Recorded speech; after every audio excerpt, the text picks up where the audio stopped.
So when the examiner sits in the car, they ask you a few questions, and 2 of these questions are from this sheet.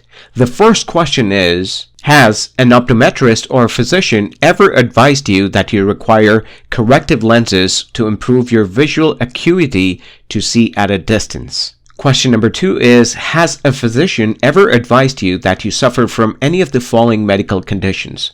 Heart disease, stroke, diabetes requiring insulin to control, epilepsy, seizure disorder, loss of consciousness or awareness, or any other medical condition or physical disability that may affect your safe operation of a motorized vehicle. So if you do have these medical conditions but you think you can still drive safely and you have a doctor's note to back that up, then you want to bring that doctor's note and show it to them before you register for your test, because once the examiner says no and they don't feel comfortable with you, then they can give you a hard time and they can cancel the test right away. So it's better to get that sorted before you start your test. Now, let's take a look at the score sheet and see what points do they actually assess you on. The number 1 thing is start.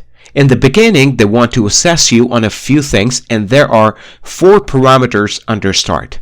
Number 1 is unable to locate, adjust, and operate safety devices. They want to see that you're able to locate the safety devices, especially when it is raining or snowing. In one of my videos, I had shared the story about someone who failed their test because of foggy windows.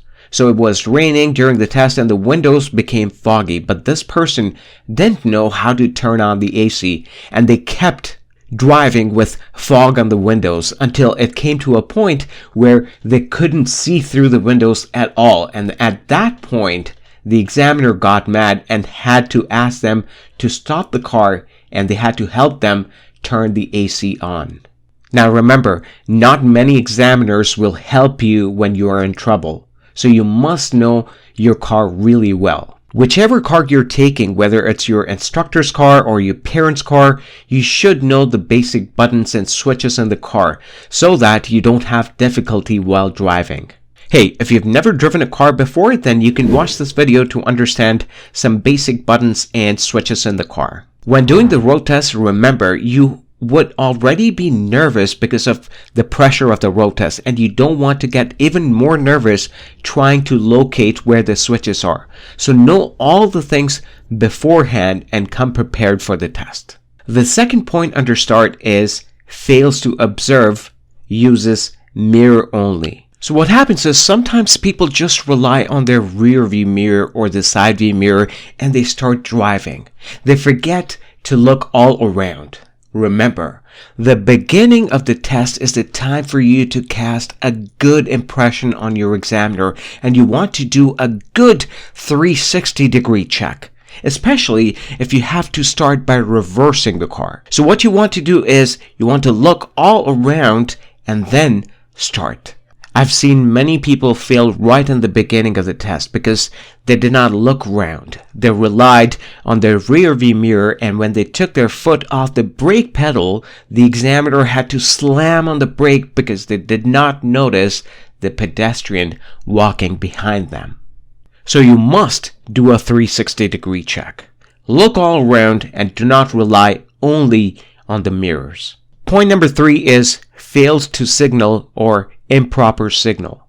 Sometimes people get nervous and they forget to signal. Just know that right in the beginning of the test, you will have to make a turn coming out. Do not make a mistake of thinking that you do not have to signal in the beginning of the test just because you're coming out of the parking lot. Anytime you change directions, you have to signal. Make it a thumb rule. There was a riddle I was asked when I was little. So the riddle goes, how would you escape if you're being chased by a lion in a jungle and you're riding a motorcycle? Well, the answer is you speed up and signal right so that the lion thinks that you're going to turn right. But instead of turning right, you make a left turn to trick the lion. Well, it's a dumb question, but unless you have a lion chasing you, you shouldn't have a reason to signal in the wrong direction. But I've seen a lot of people make this mistake due to nervousness. Going prepared will help you avoid this. Point number 4 is incorrect use of clutch, brake, accelerator, or gears. Now, clutch is something that you would use if you're driving a manual car. 99% of the times people take automatic cars. But if you're taking a manual car with a clutch, then make sure you know how to use it. Brake, accelerator, and gears. I've never had anyone slam on the accelerator right in the beginning of the test. But for the brake, yes, a lot of people forget to take their handbrake off during the test. So this is what you can do. While you're waiting in the car for the examiner, you could take your handbrake off.